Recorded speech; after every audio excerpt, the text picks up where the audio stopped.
Pemirsa, kepolisian kembali mengungkap kasus peredaran narkoba yang melibatkan mantan Kapolda Sumatera Barat Irjen Teddy Minahasa Pitra. Diketahui kasus ini melibatkan 4 anggota polisi lainnya. Lantas, seperti apa modus yang dilakukan Teddy Minahasa untuk menjual barang haram tersebut? Bersama saya dan Suara Pandiasa dan Widya Bayujati, berikut liputannya. Menjadi tumpuan penegakan hukum di negeri ini, institusi kepolisian Republik Indonesia justru semakin menuai sorotan. Belum juga tuntas kasus pembunuhan Brigadir Nofriansyah Yosua Huta Barat oleh seorang jenderal polisi yakni Ferdi Sambo, kini institusi kepolisian kembali tercoreng akibat ulah jenderal bintang 2 yang terlibat bisnis narkoba. Awalnya, kasus yang melibatkan mantan Kapolda Sumatera Barat Irjen Teddy Minahasa terdeteksi saat dilakukan pengembangan kasus di wilayah Jakarta. Diduga Teddy Minahasa memasok narkoba jenis sabu sebanyak 5 kg.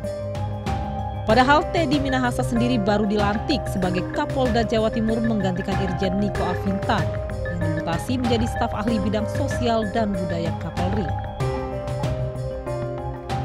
Terkait hal ini, Kapolri Listio Sigit Prabowo langsung meminta jajarannya untuk menindak tegas tanpa pandang bulu. Irjen TM dinyatakan sebagai terduga pelanggar dan sudah dilakukan penempatan khusus.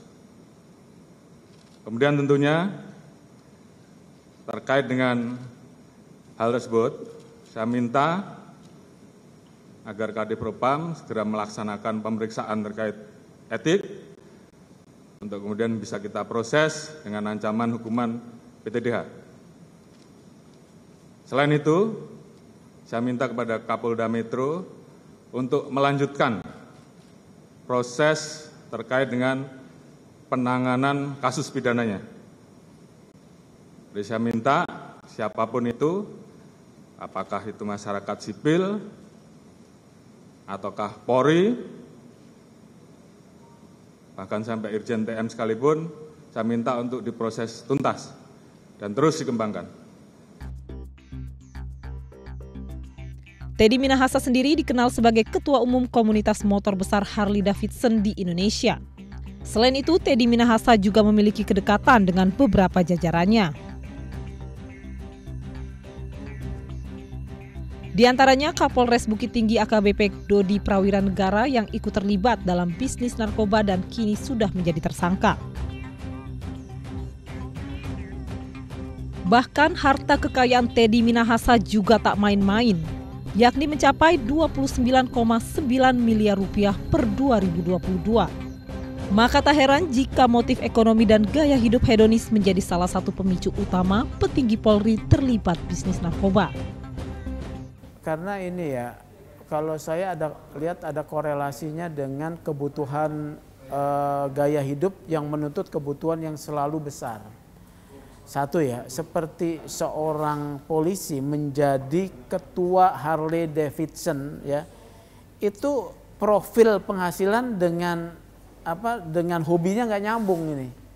Saya bilang tadi profil penghasilan itu paling kalau Kapolda pangkat Irjen itu 40 juta take home pay itu. Ya. Cocok nggak dengan menjadi ketua Harley Davidson yang bikin acara aja udah besar, motornya aja besar. Makanya Pak Jokowi menyebut eksplisit, jangan gagah-gagahan naik mobil mewah dan motor besar.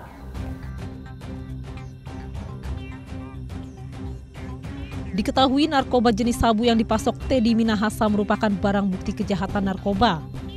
Oleh Teddy, barang bukti tersebut disamarkan dengan tawas dan dibakar.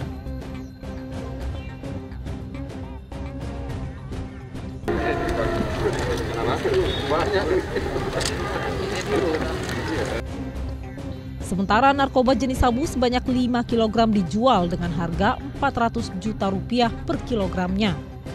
Teddy melakukan aksinya dibantu 4 orang anggota polisi lainnya. Nah, hal-hal seperti ini memberikan ruang yang sangat besar ya kepada pihak kepolisian untuk melakukan perilaku yang koruptif begitu. Karena semua kasusnya banyak sekali.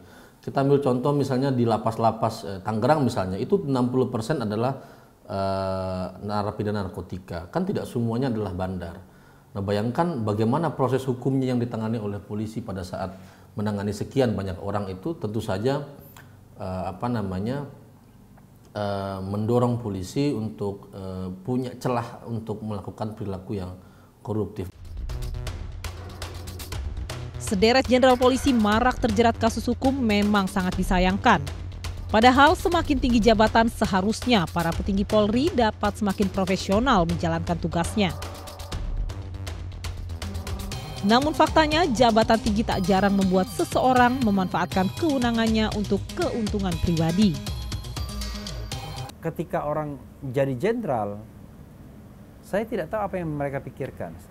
Karir tertinggi ataukah opportunity? Ya kan? Yang jelas makin tinggi pangkat, opportunity semakin tinggi. Apalagi kalau dia memegang teritorial. Memegang teritorial misalnya sebagai Kapolda, Kapolres. Karena sebagai Kapolda dan Kapolres, itu tentu dia punya kesempatan untuk mendapatkan tambahan-tambahan penghasilan mungkin dari gratifikasi, dari bisnis kerjasama. Akibat ulah para petinggi dan jajaran di kepolisian yang terjerat sejumlah kasus hukum, citra kepolisian pun terus merosot tajam. Bahkan Presiden Joko Widodo sampai memanggil sejumlah petinggi Polri demi menyelamatkan marwah penegakan hukum di Indonesia. Beban ini berat, ya. Kepercayaan publik dari 81% merosot sampai 50%, ya. Ini bukan sesuatu yang mudah buat Pak Kapolri. Tindakan penindakan dilakukan dari kasus Pak Ferdy Sambo yang terlibat di dalam tindak pidana sudah dibawa ke pengadilan, yang terlibat dalam pelanggaran kode etik diperiksa, ada yang dipecat, ada yang demosi, dan sekarang sedang tetap berjalan.